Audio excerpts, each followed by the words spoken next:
This podcast is sponsored by nobody.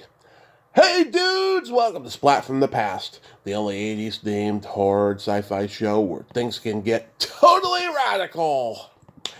Now today I will be welcoming back the gorgeous Stephanie Dees, who played the mean little girl in the penguin costume in Halloween 4, The Return of Michael Myers. We are going to nerd out on the entertainment of our youth today, talking about film, television, and music. We're pretty close, in age, and so I thought she would be great to have back on since we had a blast last time, and she's an absolute sweetheart. We were going to do this last Wednesday, the 6th, but, there was fatigue involved with the election results and all that bullshit, but we're going to do it today, and it's going to be a lot of fun. Also, happy birthday, frequent guests, Anastasia Washington and Annalee Ortiz. I love you both. Also, as of last night, I'm on Blue Sky. My handle is at TommyComic93. Go follow me over there and keep up to date. And by the way, in the next few weeks, I have got some toe curlers of guests that you're all going to be excited by. I am so excited. I'm just so friggin' blessed and lucky. I know I talk about this ad nauseum, but it's true. I am so friggin' blessed with all the amazing people that I've been allowed to talk to over the last 7 years. It is phenomenal, I mean, I gotta get back to writing my memoir because I've been lagging on that the last 3 years. I need to get back to it somehow, some way. So yeah, here is my new interview with Stephanie Dees.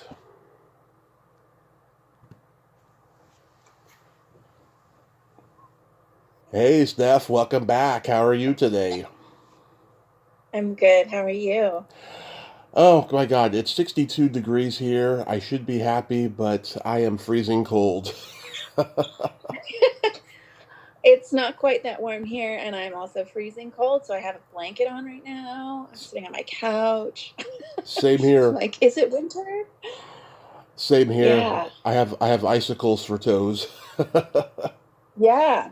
Yeah. That's always. Oh, sorry, I've got a automatic cat feeder going in the background. That's perfectly all right. Yeah. If I had a girlfriend or a wife, I would use them to wake her up. That would be nice, right? Yeah. My Or husband is very sweet. He usually warms my side of the bed every night before I get in it because it's so cold. But mhm. he's out of town, so I have to do it myself now, and it's not fun. Ooh, out of town. I love that. So, going back in time, do you remember the first movie that impacted you as a child? Yes, um, a chorus line. I saw it in the theater, Wow. and yeah, I'm trying to remember. I don't think I had been performing yet, but it basically. Let me just look up when it came out, and I can tell you. 1985. 85. So Yeah. I had started performing in theater. Mhm. I had done like maybe 2 professional productions at that point. So I mean, my first one was I think I was 5. Yeah. Um, and I had been performing since I was 3, doing singing and touring with a children's choir. But I really think it was like the thing that allowed me to see that the acting, the bug is a bug, and Yeah. it will catch you. It's not always the most glamorous, it's not always the easiest path, but it was like I got hooked just seeing that movie, and it set me on a path that I'm still on. Yeah. I love a I love a chorus line. The Asian girl Jan Gan Boyd. I've had her on here 4 times Oh, over cool. the Are you years. kidding me? Oh, that's great. Yeah, and I've talked to the Latin girl too, and I've tried to get some others on. I'm definitely going to get someone on for the 40th next year. Oh, cool. Yeah. Back to the What's a Future teeny for one? me was the one because my parents used to let me look at their yearbooks, and I always had that fantasy of going back in time and seeing them in high school and finding out why they're so fucked up and I'm so fucked up. Did the yearbook offer you any information about that? No, not really, because I mean, my dad played some sports, but they weren't really that big activities people, you know. Yeah. Yeah, no, you would think that, it would be great to be able to actually go back in time to like witness. I know I have the same sort of deal, like curious about my parents' upbringing and what made them who they are, and how did that in turn inform how I am, and how is that informing how I'm raising my son? Like it is pretty interesting to imagine, the people that raised you being raised. Like, what did they not get from their parents, or what, did they get and decide they weren't going to do? Like, my parents grew up very religious, but by the time I was, 12, my mother had sort of left the church and was like, you can do whatever you want. So Right. it all is pretty fascinating, the decisions people come to. Yeah, the you want to learn the domino effect of how the family, what makes the family tick, you know. Right. Exactly. Do, Well, and what movie genre did you gravitate toward the most? wow, that's a great question. I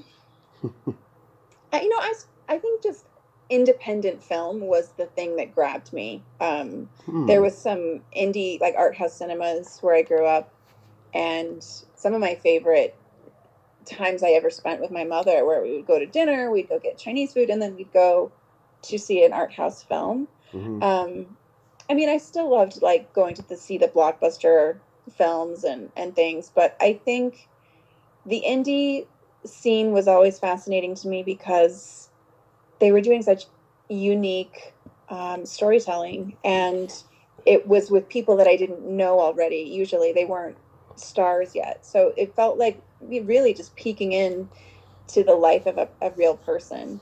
And to me, that sort of acting style, which was happening in the indie world, which I guess now you call mumblecore, Yeah. but it felt so honest and authentic and truthful. And I think that's what I've wanted to emulate. I've wanted to always just bring the most truth to, even if it's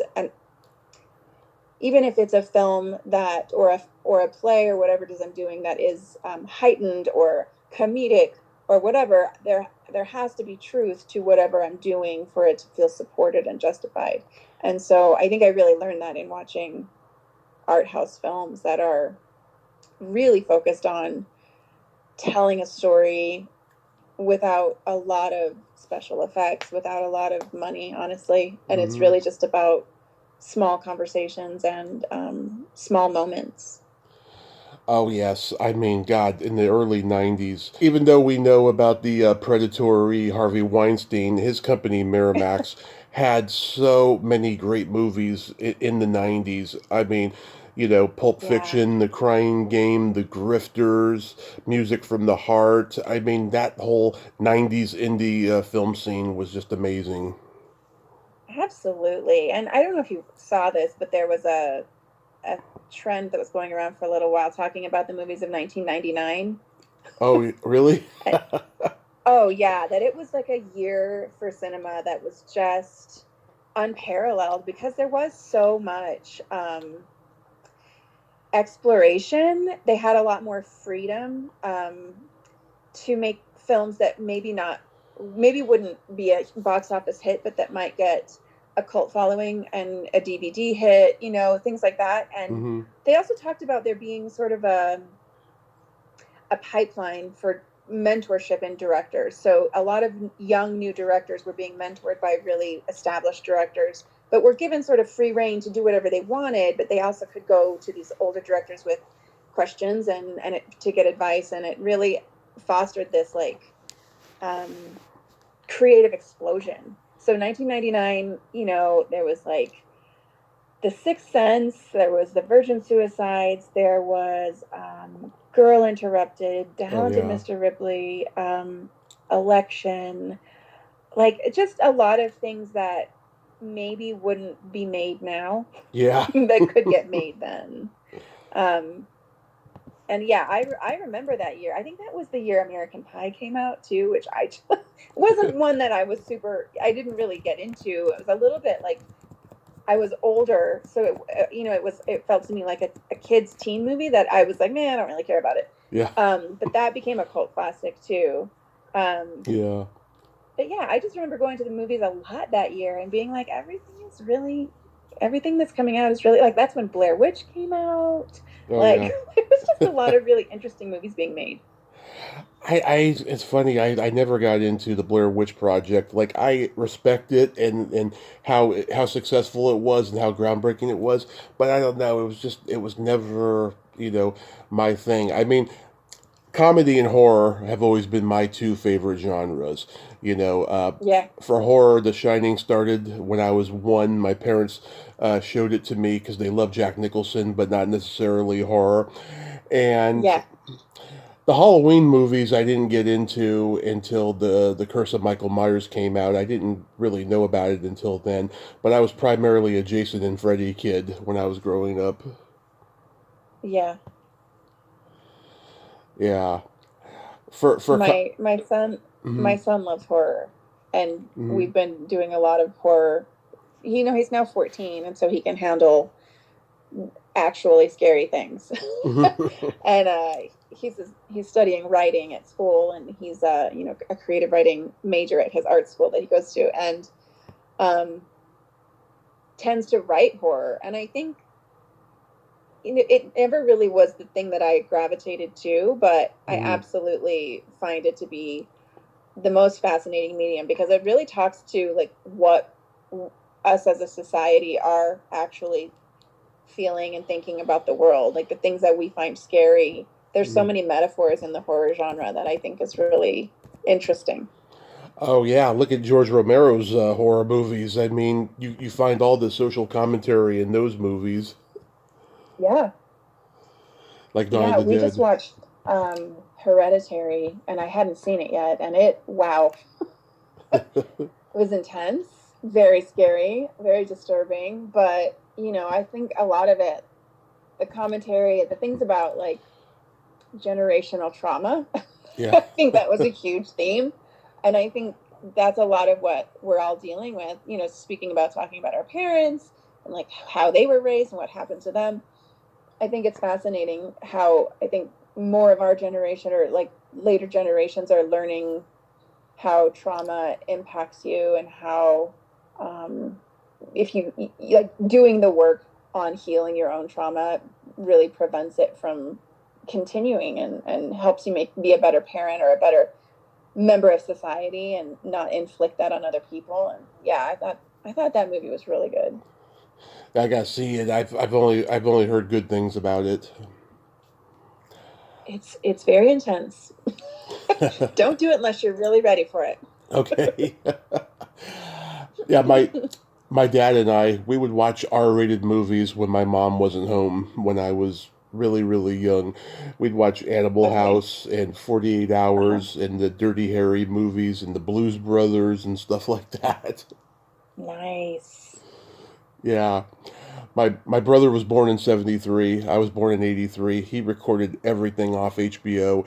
My mom works for the cable company, so you can blame her. And he would record all these teen sex comedy movies like Porky's and Revenge of the Nerds and Private School, and he loved all these like medieval sword and sorcery epics, The Never-Ending Story, Highlander, Labyrinth, Legend with Tom Cruise, all that Oh stuff. yeah. Loved those. Yeah.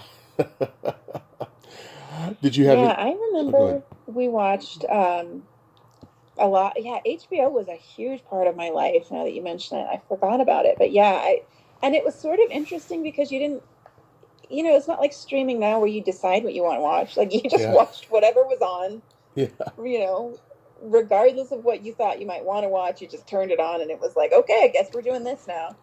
Um and the Poltergeist movies would play endlessly for there was one period of time in my life that Oh I was yeah. just like, every time I turned it on, it was like Poltergeist 3 or whatever. It was just like, okay, I guess we're doing this moment in time. And I saw a lot of movies that way that I probably would not have chosen to see. But, they were great. Oh, the Poltergeist movies were scary to me. I know this is a terrible thing to say, but when that little girl died, there was a part of me at 4 or 5 years old that was happy because I didn't want any more of those Yeah. movies being made. Yeah, no, they got pretty dark for sure. And yeah, and the fact that she did get sick and died, it was like sort of a tragedy that you just thought, wow, her whole life was like in this terrible story and like, hoping that she broke free of it, I guess. Yeah. Yeah, I mean, she was on Happy Days before that, and she got to do some pretty good stuff before she passed. But yeah, Yeah. and there were so Yeah, many there were so many other little girls in horror that were blonde haired and they looked like her. Like Cindy Hines from The Brood is a friend of mine, and yeah, hmm she gets mistaken for her all the time. Oh, really? Yeah, because they looked very similar when they were kids. Yeah. There's a girl who lives across the street from us who looks a lot like her as well in the first Poltergeist movie specifically. And I was telling her mom that because she comes over and plays in our court. We have a courtyard, Hmm. and I was telling her mom like, oh my gosh, we just watched Poltergeist, and your daughter looks so much like her. She's like, yeah, people told me that all the time as a little girl Yeah, that I looked like her, and it's uncanny. I wonder yeah, if that's why that movie was so. I mean, it was effective regardless, but I think she did look like just your girl next door that like so many people look like that. I'm sure everybody identified with it in this very strange way. yeah. And the first one was really cursed though because um, Dominique Dunn was in it and she got murdered not long after that. Mm. And then like there was I don't know there's stories that set was haunted, and that Toby Hooper, Steven Spielberg, disagreed on things, and there was always arguing and stuff. Like that movie is like truly haunted.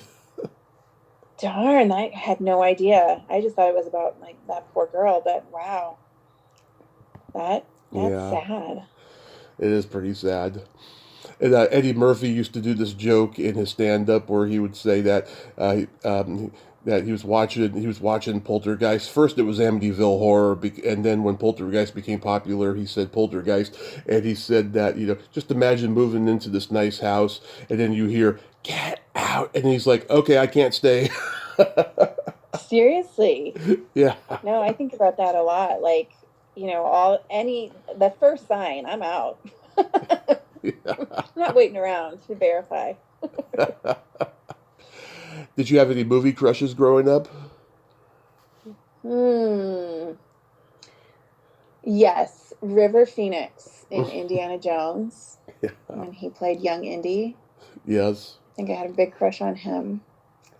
All the boys from the Goonies. I mean, when, I was at the perfect age when that came out to like they were a little older than me, so I thought, "Oh, wow, they're like the cutest boys I could imagine." And then in a film that I was in, I obviously like had a crush on the other boy in the movie. Yeah. Like the onset crushes happen. They're a real thing. I looked like Chunk when I was a kid. I mean, Oh, really? yeah, I looked exactly like Chunk, and my parents used to call me that. And I wore a red windbreaker, and I wore Hawaiian shirts. Nice. You know, and it's funny. I used to talk about it in my stand up and everything, and I've tried getting Chunk on the podcast. He's a lawyer now. He's like an entertainment lawyer in Hollywood now. Oh, wow. I'm gonna make How another. fascinating. Yeah, I'm gonna make another attempt next year. But Martha Plimpton is in the movie. I'm gonna be interviewing her mother next week. Oh, neat. Yep, she was in Putney Swope and Alice's Restaurant back in the '60s. So Wow. I'm pretty excited about that. Yeah, my crushes were like Cary Grant was a big one for me. My mom Hmm. had a paperback book that had all these beautiful black and white pictures of him that I used to look at over and over again. Natalie Wood was another one, Oh and yeah. a lot of the actresses that were in '80s movies that I ended up becoming friends with from the podcast that I had crushes on as well. So many of them, like Catherine Mary Stewart, and God, so many of them. That's so fun that you get to like meet your crushes. I mean, virtually, but still. It's Yeah, like not many people get to do that. no, and I'm lucky that none of them are disturbed by it because they hear it all the time. Well, it's yeah, I think when you become in the public eye like that, you kind of have to get used to people seeing you in a certain way. You got to be comfortable with that for sure. Yeah. Do you remember your first drive-in experience? Hmm. Yes, but I cannot. It was a double feature. I remember Mm-hmm. this, but I can only remember what the second movie was, and that it was like, oh no, like I did not want to see it. I think it was like First Blood was the second one, which was like super violent. Yeah. And so I'm sure the first one was some sort of Disney cartoon or something. Oh my God. Um, Yep. but yeah, then they like pair it with like the most violent thing. And of course, I'm not asleep because I'm not in my bed. I'm in a car. Yeah. Like, what is this? And then if I did fall asleep, I think I had really scary dreams. Yeah, mine, Rambo 2 was the second movie. I was 2 years old. Okay. I was 2 years old. Weird Science was the first movie. Oh my God. Yeah, Perfect 2-year-old film. I remember it well too. I always say, what early on you remember what your destiny is going to be, and that was definitely mine. I can remember everything I saw for the first time going back to like age 1 or 2. It's crazy. Wow, that is so crazy. Yeah, like I most people can't remember younger than 4 or 5. Hmm. So that's a good memory. But you remember this stuff because it's a part of your destiny because got into acting and everything. But like, yeah, I'm telling you, I mean, the Jerry Lewis, he remembered the only thing he remembers from his childhood is the first time he was ever on stage when he was 5, and he was singing "Brother, Can You Hmm. Spare a Dime." I believe that. I believe that you always remember your destiny early on. Well, yeah, you do because it's sort of like it's a touchstone, right? And it's like what's the word I'm looking for? There's a metaphor.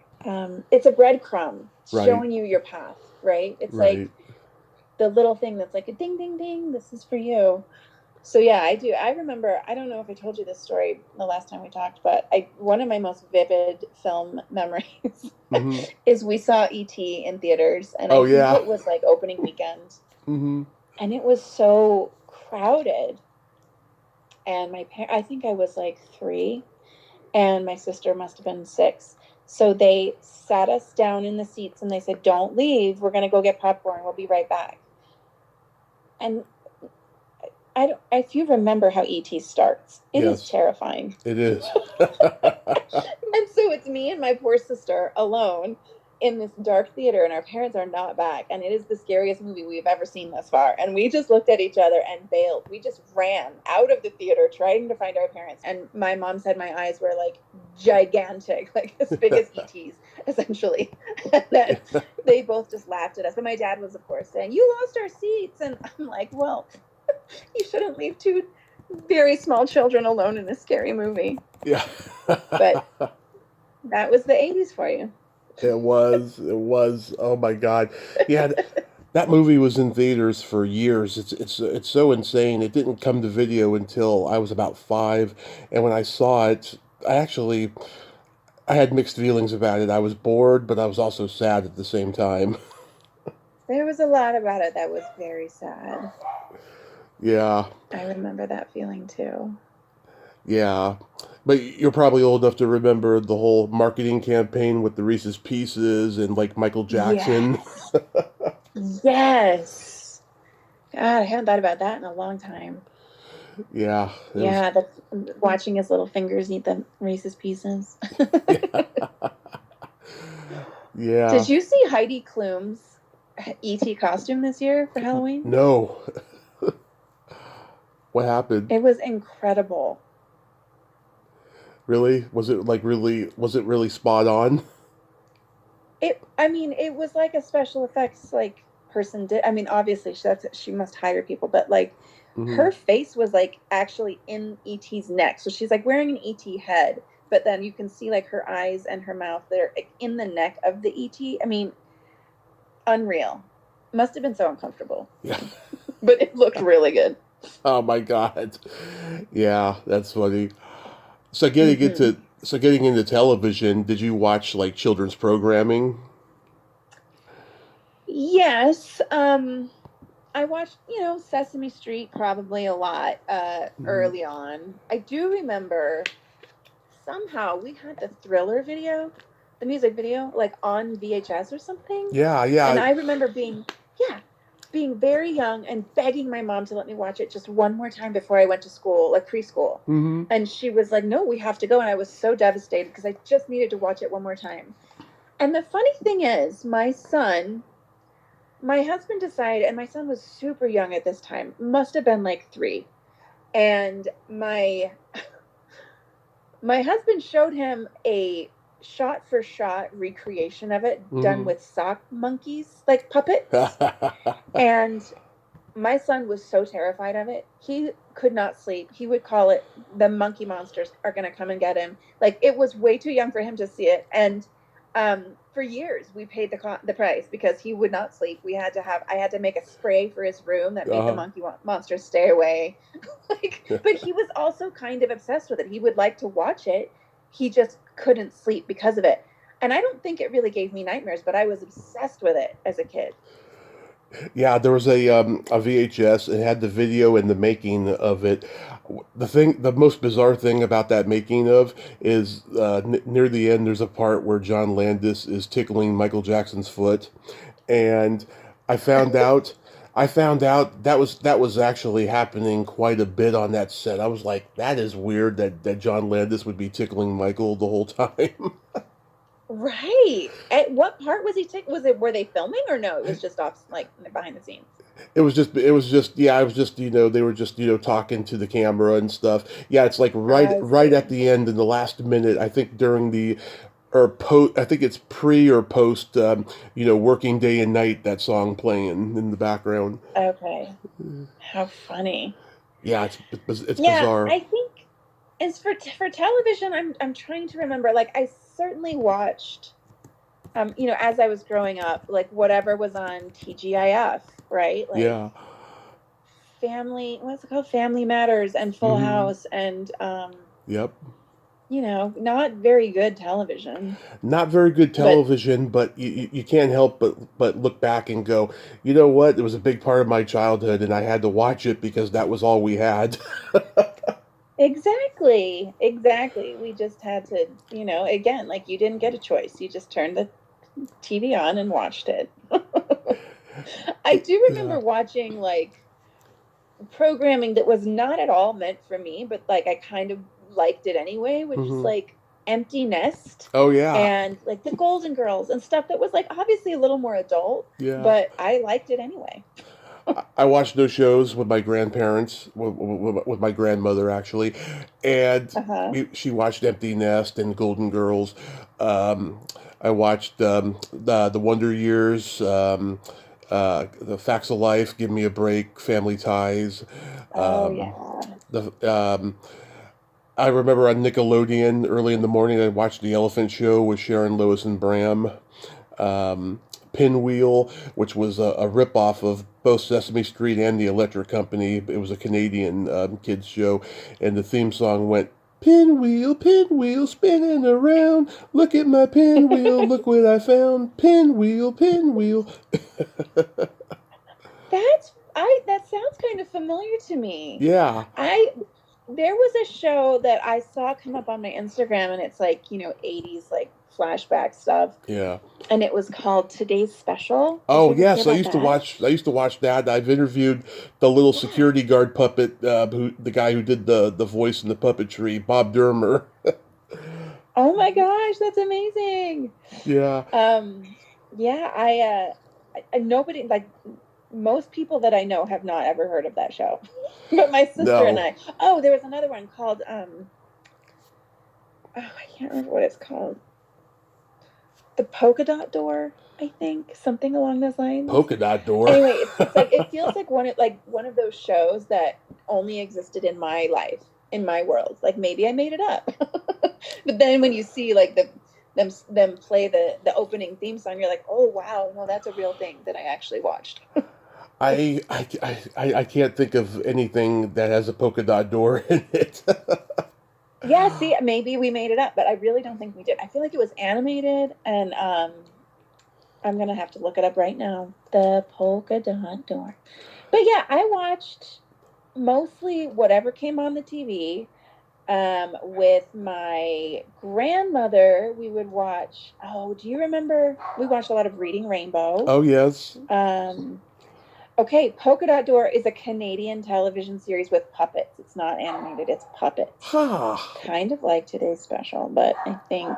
I'm gonna look that up. Yeah. I never saw that. Wow. Yep, I didn't make it up. Oddly. I watched the Hasbro cartoons. I watched I watched Gem. I love Gem. Yes, truly outrageous. Yep, Love it. truly outrageous. I think that show hinted that I was going to grow up bisexual. I mean, if anything could turn someone bisexual, that show would do it. Yeah, My Little Pony, Strawberry Shortcake, Care Bears. Yes, I love the Care Bears and Strawberry Shortcake Yep. and My Little Ponies. All of those. Yes, I have pictures of me. The first time my mom tried to take, like, I don't know how to, like, not like headshots, but like fashion pictures, but not really, just like modeling of me. But I was a child, like 6, right? Mm-hmm. And I remember very clearly she had all these different setups. She was trying to like get me set up to like take them to an agency. And there's me playing with My Little Ponies, like on these stone steps somewhere. I don't even know where we were. But it was like exactly what I would be doing anyway. Just me being a kid playing with My Little Ponies. Yeah. Did you ever get into the most recent My Little Pony resurgence? No, I stay away from a lot of resurgences because I'm such a critic of that CGI animation. I just love it when it's hand drawn. Me too. Yeah, I feel like we need more hand-drawn animation right now. Like I can't get into the Ninja Turtles reboots and Oh, stuff. Like I love the no. original. Yeah. Mm-hmm. I mean, Me too. I was such a Ninja Turtles freak when I was a kid. I had a birthday party that was Ninja Turtles theme. I had my dad took me to see all the movies in the theater at the drive-in. I had the Ninja Turtles pies, which were gross. Were they like fruit pies? What were they like? Yeah, they were from the Home Run Pie Company, the hostess, Okay. and they had Yeah. it was like green slime, custard inside. Oh, gross. Yeah. Mm-hmm. Yeah, it was really gross. And I had the album. They did an album called "They're Coming Out of Their Shells." That was like a platinum selling top 10 album. I found out later. Seriously? Yeah, it was huge. And they would and I actually know one of the guys who would tour around, in the Ninja Turtles costumes, and they would perform those songs live. Oh, wow. Yeah. I missed that part. I never knew about that. It was just a tiny, tiny window of the Ninja Turtles popularity. Remember My Pet Monster? Was it a movie or was it a TV show? It was like a made for video, like 45-minute Canadian movie. But yes, so Okay. it was a kid's doll. Uh-huh. It's funny. Someone posted a picture of one the other day on Facebook, and I shared it. I never had one when I was a kid, but I've always wondered like what the appeal was because they were these, blue furry dolls. They had snaggle monster teeth. They had these noses that looked like Dr. Seuss penises, and they had handcuffs. And like I understand why they did the Handcuffs. Yes, I understand why they did that though, because they needed a cute little accessory for the kids to play with. But in hindsight, it's like, God, can't they come up with something better than handcuffs? Yeah, that's kind of strange.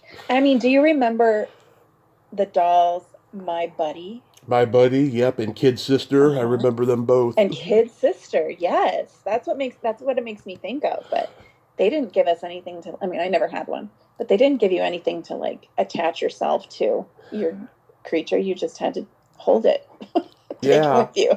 I had the talking Big Bird where you put the cassette tape in and he reads a story, and I would. Do you remember Teddy Ruxpin? Yep, Teddy Ruxpin also. I was talking about Teddy the other day. I remember in the late 90s, early 2000s on one of those VH1, I remember the 80s. They're talking about Teddy Ruxpin, and some of the celebrities being interviewed was like, I always had a feeling Teddy Ruxpin was evil. Yeah, me too. There's a really good novel that came out, gosh, probably about 15 years ago now, Hmm. called Robopocalypse. Yeah. And the opening scene is like a toy like that kind of like gets artificially intelligent.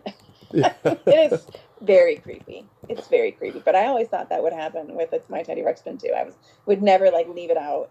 And it's probably from the Poltergeist scene as well. But anything that could come alive and kill me at night, no, I don't need to see you. Yeah. Oh God. HBO had the Babysitters Club. Remember that? Oh my gosh, those were the books that I was obsessed with. I read pretty much every single one. Yep. Babysitters Club. Say hello to your friends. I never did actually get into the show, oddly. I was only into the books. Yeah. Also, same with Sweet Valley Twins and Sweet Valley High. Like I didn't read. I mean, I read them, but I didn't like watch any of them. I know they like came out with a series or something, and I never. I kind of feel that way about a lot of books. Like I have my vision in my own head of what it's supposed to look like, and if you're going to do it, you're going to mess it up, I think. Yeah, they only did 13 episodes of the Babysitters Club show. I interviewed one of the girls that was on the show this summer. She told me not to release it. There was a weird thing going on with her. And Oh no. she told me, she said, the reason why, it was one of HBO's highest rated kids shows, and the reason why it only lasted 13 episodes was because the kids grew over hiatus, and so they didn't want to start over again, so they just canceled it after 13 episodes. That's such a bummer. Yeah. Yeah, did you see the most recent? Did you see it's a recent film and it's called I Saw the TV Glow. No. No, that doesn't sound familiar. Okay, it's really weird, but very good. It's Hmm. also kind of horror, but it's kind of David Lynchy. Hmm. So it's very, just kind of abstract and weird. But the premise of it is that there's this kid show that's about like sort of two girls that solve murders or whatever, and it feels very 90s, the show, right? Yeah.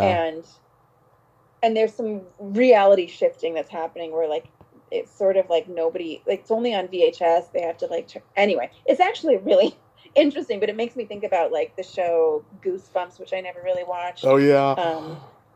Yeah, but it's kind of had that vibe.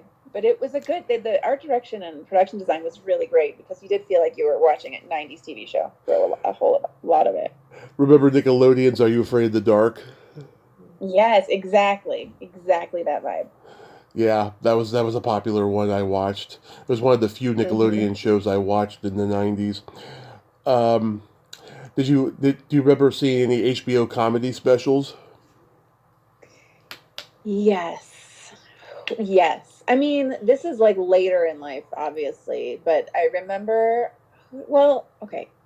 I definitely remember watching Ellen's. I was thinking about that the other day, Yeah, honestly, and how tragically she's no longer, she popular. became a terror, apparently. Yeah. No, it's not. You're not allowed to like her anymore. And who else did I see? I'm sure I watched some of like Eddie Murphy, hmm even though I probably shouldn't have, considering the language in it. Um, I don't know. Who do you remember that at that time? You might jog my memory. Well, what my dad would show me the Rodney Dangerfield young comedian specials, and I saw Sam Uh, Kinison at 2 years old. And I was never the same again after that. I just fell in love with stand up from him, and there were so many great comics on those specials. There was Saget, there was Seinfeld, oh yeah, Roseanne, lot Andrew yeah. Dice Clay, lots of great comics on those specials. What about like I think Bobcat Goldthwait? Maybe I But saw. oh, Bobcat was a huge hero of mine. I remember my mom went out for her birthday the night that his very first HBO special premiered, and she passed out on her bed. And I'm in the living room with my brother and my dad watching that special, and my dad was getting upset because because Bobcat's saying "fuck" in every sentence, and Sure. he's like he doesn't want us watching this, and my brother's running the tape, and so we had the tape of it for years. Wow. I remember there being a lot of language, but I laughed a lot.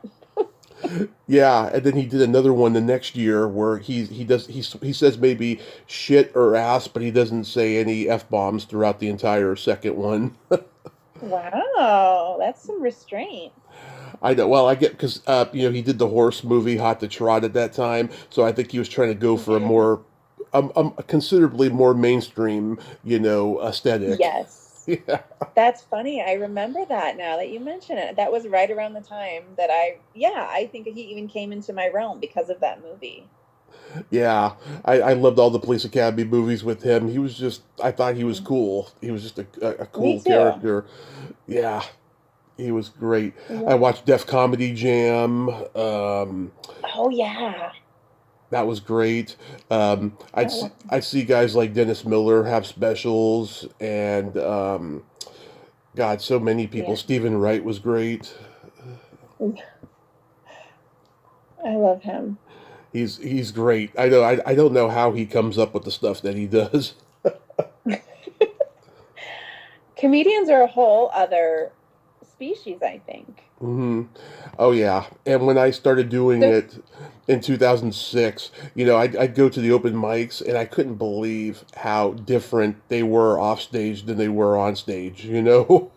yeah. Well, yeah, I mean it's like acting, you put on a persona, it's probably easier to say your jokes if you're not trying to be yourself, You got to kind of put somebody else on to say it. hmm So getting into music, do you remember the first album or single you bought with your own money? Yes, I bought Sinead O'Connor, Nothing Compares to You. Ah, love it, love it. And I think what else did I buy at that time? I think I bought a few things. Um I think I bought George Michael, Faith, Oh, love it. and I got into some older stuff. My mom like introduced me to like um Crosby, Stills and Nash and Led Zeppelin and Cream and Oh, the um just kind of like 70s like the Doors and stuff like that. So I think I hmm ended up buying a lot of their CDs when I had the money because they seemed cool because nobody else was really listening to them. those are cool parents. I'll tell you, they got me into all of that too. We had like a big box of vinyl records. We had everything from Oh the yeah. Beatles to the Stones, Carole King's Tapestry, Fleetwood Mac's Rumors, Yeah. everything Rod Stewart. Um, there's nothing like that stinky, musky smell of vinyl. It's intoxicating. Absolutely. We went to we rented a cabin a few years ago, and there was no TV in the cabin. There was only a record player and this whole collection of vinyl that I can't even believe that they would rent Airbnb and let total strangers come in and listen because it was a really good collection. And so all we did was play board games and pick, records to listen to. It was so fun. Yeah. I loved New Kids on the Block and Wilson Phillips when I was in first, second grade. Yes. And all the boys Yes. all the boys used to call me a girl Lame. because I loved them. Yeah, I was an MTV kid, so like my grandmother gave me birthday money, and I got Phil Collins' "No Jacket Required" and Poison's "Look What the Cat Okay. Dragged In." Nice. Yeah. Yeah, I definitely loved the older stuff. I think I first bought like my first Beatles album that I ever listened to from cover to cover was Revolver that I Mm, purchased myself. love that album. Yeah, it was great. That's one of my favorites. Um, God, that album is so diverse. I mean, it doesn't just have the psychedelic stuff, but it's so diverse. You know, It everything on that is. album is great. Taxman, Yellow Submarine, Good Yeah. Day Sunshine. You know, Tomorrow Yep. Never Knows. Yeah, Yep. lots of great Eleanor stuff. Rigby, is that on there too? Yep, Eleanor Rigby's on Yep. there. Yellow Submarine. hmm Yeah. Yeah, that's a good one. I have very fond memories of listening to that album. I Yeah. think Taxman is what made me buy it, honestly. I think I heard that song and was like, wow, I need to listen to this whole thing. I remember I went to go see the comedian Richard Lewis perform in 2015, and he said if John Wilkes Booth was still alive, I'd like to ask him what his favorite Beatles album was. He'd probably say Revolver. Yep. Do you remember the first concert you ever went to? Oh God, I do. My family took me. It wasn't my choice. Again, as a child, you just go with the flow. So the first concert I ever attended was there was a band called the Jets. Do you Oh remember them? yes, yes. Yes. So I saw them live with my family. The first concert that I ever went to by myself or with my friends, well, I saw Metallica. Nice. That was pretty cool. And I saw Color Me Bad. All right. They're the ones who do. It was great. It I'm was a gonna. great show. I want to sex you up. Is that the song? Yeah. What? Is that the song I want to sex you up? That was their big hit. Yep. Yes. Yep. I felt like Ooh. such a grown up. I think I was like 13, and then I was like, wow. And it was outside, like at an amphitheater, Yeah. um, and you know, I just felt so adult that my friend and I could just be unsupervised, listening to them sing about sex. Yeah, I saw the Monkees at Candlestick Park when I was 14. Oh wow, that's good. Yeah, there was only That's a three of good them. one. There was only three of them. They did 10 Oh, songs before the Giants game, and then they drove off the field in a Cadillac with the top down. sweet. It was really cool. Speaking of TV as a kid, I remember watching the Monkees. Oh yeah, it was the best. Oh my god, the Yeah. campiness and just the Yep. weirdness of it all. I just loved it. Yeah, they had a Me lot of too. fun Me making too. that show, especially in the first You would season. think, Yeah, right? It looked like a lot of fun. second season, fame was getting to them, and you can kind of tell it in just their performances, and the writing was not as good as it was in the first. And in the first, they had like 30 episodes because they would shoot a lot of episodes on TV back then. Oh yeah. And I saw Steppenwolf. I saw Alice Cooper. Oh my God, Alice Cooper Oh is a nice. showman. Oh my I God, bet. he'll do so many songs from like almost every album, and he'll get killed at the end. You know, he'll hang himself or get electrocuted. Wow. Yeah, That's awesome. yeah. Do you remember your first makeout song? Oh my gosh. Let's see. I mean, I remember my first makeout session, and I don't know if there was music playing Yeah. because we were at a party, and I think we just disappeared. Um, but I think later, I was in high school when I was really, experimenting. I had a boyfriend, so, hmm the makeout sessions were more frequent. And we were very into Pearl Jam and Nirvana and all the grungy stuff. That is sort of the soundtrack of my makeout sessions, I think. Nice, nice. Yeah, Janet Jackson's "Love Will Never Do Without You" was my first one. It was in the middle of an arcade, and it was like the last month that it was open, and like business was very slow at that point, so we could get away with it there. And it Oh, wow. also led to my first heavy petting experience as well. I mean, Love Will Never Do Without You is a good song for that. It is. It's very steamy, and the Yeah. video is really sexy. It's one of my favorites that I used to, have erotic fantasies to. Is that the one where she's wearing a belly chain? Um, no, no, her belly button is showing in the video. She's wearing a Okay. black top, and it's black and white. And Okay. what's his name? I think it was Herb Ritz who directed it, and it was very like almost French looking. Okay. Okay.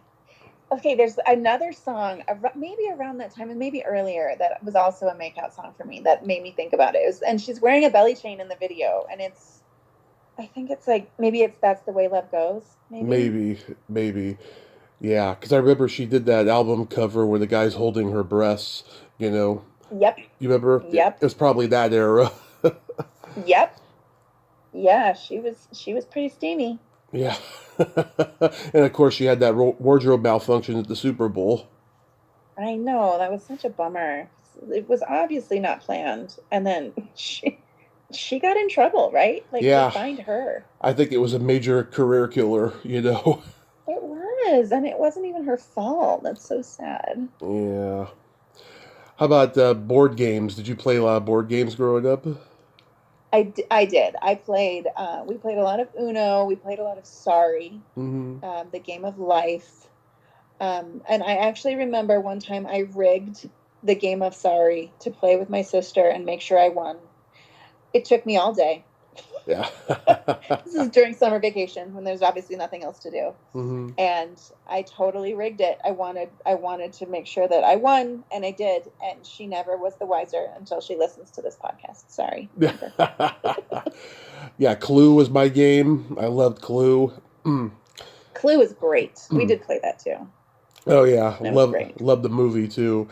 Um, Same. It's one of my favorites. One of the best. It's like one of those mandatory cult classics that you got to have on your list and have it when you got friends over for a party or something.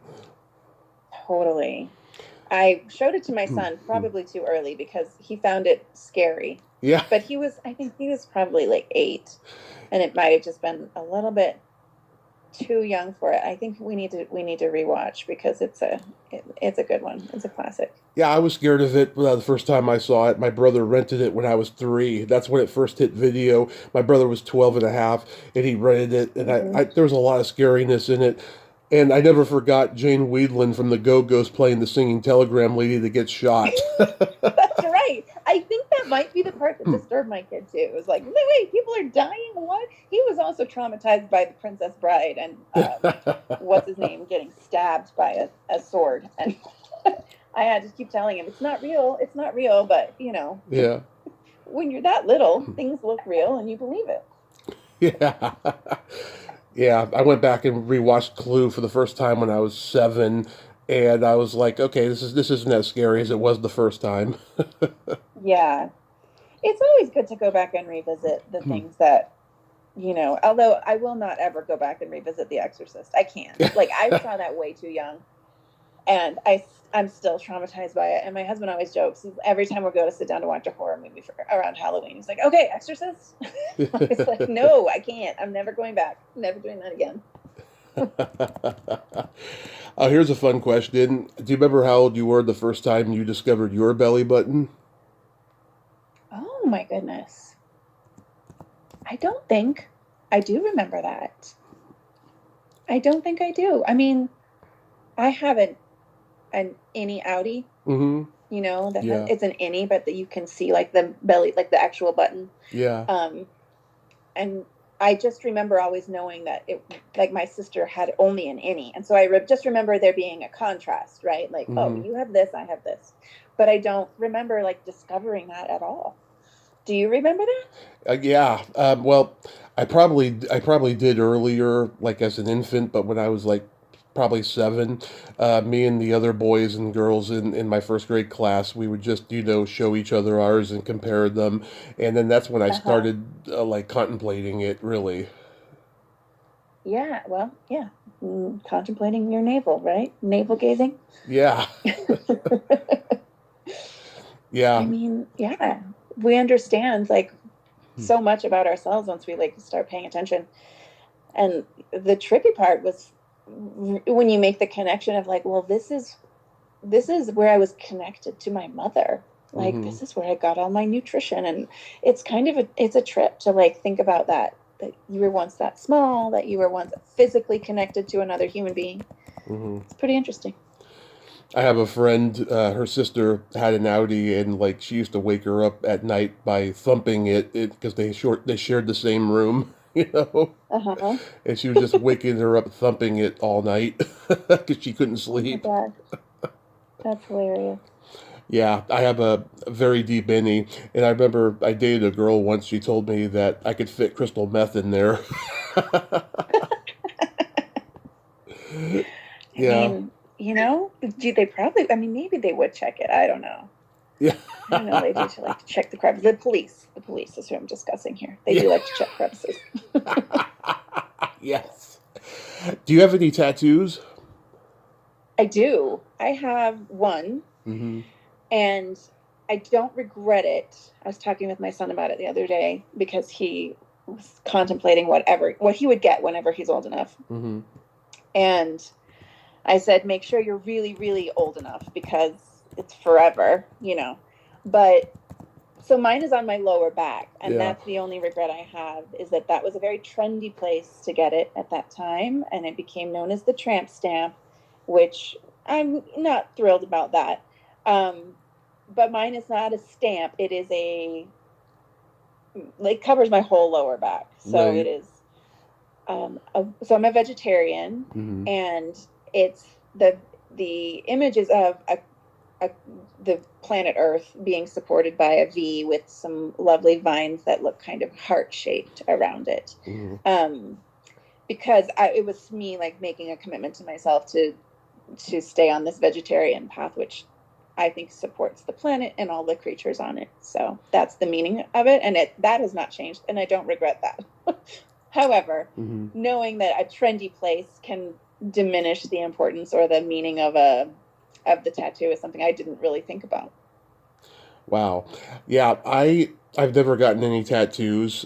Before I had my accident, I wanted to get tattoos for the longest time, but after my accident, the doctor said that the ink probably wouldn't be good for my system with all the scar tissue and everything, post Yeah. accident and stuff. I wanted a tattoo of Bart Simpson mooning on my stomach, so my belly button could be his asshole.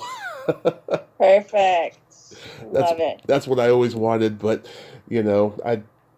I'd rather have it there than anywhere else, But yeah, unfortunately, I'll never get that. But it's nice to go on the internet and look at pictures of people who do, you know. Well, I think that you should get they have these now like high quality temporary tattoos, and they could design it for you, and you could just put it on just for a day or two, just to see what it's like I used to for some have, friends. I used to wear fake tattoos when I was a kid, but you leave them on too long, you start to itch and you start to get a possible infection. Oh yeah, no, that's not good. Yeah. I did a play, a one woman show this summer, Hmm. and had to wear a lot of temporary tattoos. And thankfully, the show was only one performance, Hmm. because the tattoos I got were great, but yeah, they start to rub off pretty quick. So it was like not going to fool anybody.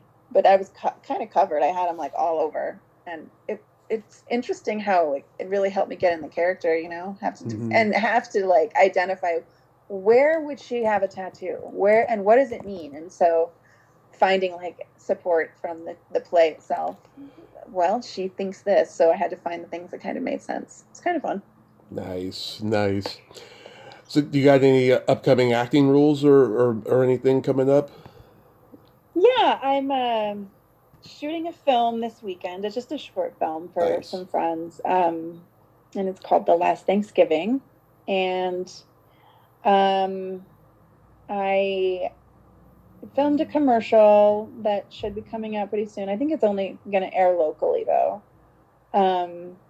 And other than that, I had a callback for a play, still waiting to hear, and just kind of doing whatever I can. I audition all the time for stuff, and, you just kind of keep banging your head against the wall. Of course. Till something happens. Of course. Well, how was your birthday this year? Well, it was okay. Having a birthday around an election is never fun. Yeah. Because either it gets overshadowed or you're sad. And Yeah. so, it was fine. I live in Denver, and we got a huge snowstorm. So on the day of my birthday, a film that I cast for my friend was at the Denver Film Festival screening. So I went to see that and got to see a bunch of friends, which was great, and watched the film, and it turned out really, really well. And then the night after my birthday was the night we were going to go out to dinner to celebrate, but we got a huge snowstorm. So I said, we're going to stay home and make soup and binge watch Agatha all along, because that's one of my favorite shows right now. So that's what we did. And it was pretty good. Can't really complain. That's awesome. Did you get some alone time with the hubby? Yeah, a little bit. Yeah, we had a nice lunch date the day of my birthday, and while my kid was at school, and just it's nice to be able to have. He has flexibility, he works from home a lot, so it's nice to be able to take the time when it's available to you, right? Yeah. It's funny. Yeah. It's funny. Danielle Harris has a podcast called "Talk Scary to Me" with Scout Taylor Compton, and she says that her and her husband always take the kids to school in the morning, and then until they have to pick them up, they just spend all day having sex. I mean, nice if you can get it, right? Like you gotta grab it when you can. Yeah. It's true, especially as my kid is older now. It used to be like, okay, well, our time alone is after my kid goes to bed, but now he stays up as late as we do. So Yeah. you got to find the time somewhere. You do. You do. Yeah. So I'm going to sing you happy birthday, and I'm going to do it like Marilyn Monroe. Yes. Okay. I can't wait. Happy birthday, Miss Stephanie Dees. Happy birthday to you. I love that. Thank you. My Did you pleasure. know Marilyn Monroe was a genius? Oh, of course. I didn't know this till recently, that her IQ was like higher than Einstein's. Oh, yeah. You have to be smart to play dumb. You do. That is very true. Everybody I have ever heard of that played dumb really well was smart. Like Fred Willard was very smart. Oh my God, so many. I can't even think of all the people right now, but a lot of people. Yes. Probably like Jennifer Tilly. I would imagine she's really smart. She plays dumb really well. Oh yeah, I saw her do a podcast recently, and I was like, wow, she is articulate, and yeah, her voice is aging now. She doesn't quite sound like that little girl that she always did. Right. Can't have it forever. Because she's in her 60s. Yeah. Yeah. Steph, thank you so much for coming back on and nerding out with me today. Oh, my pleasure. Thanks for calling, and I'm sorry we had technical difficulties, but I enjoyed chatting with you. Absolutely. Well, I knew we were close in age, so I thought this would be fun for us to do since we had such a blast last time talking. Totally. You have yourself a happy holiday season and be safe out there. Thank you. You do the same, okay? Okay. Bye-bye. Okay. Bye. Well, there you have it. Stephanie Dees. Ain't she a sweetheart? Oh my God, I just friggin' love her. She is so open, willing to talk about anything, and she is just so much fun. I had a blast with her. And yeah, we had a couple technical difficulties, but thank God for editing, because not many of you will even notice. Well, Until next time, this is Tommy Throwback Kovac saying, there's no shame in living in the past because the present sucks. Later, dudes.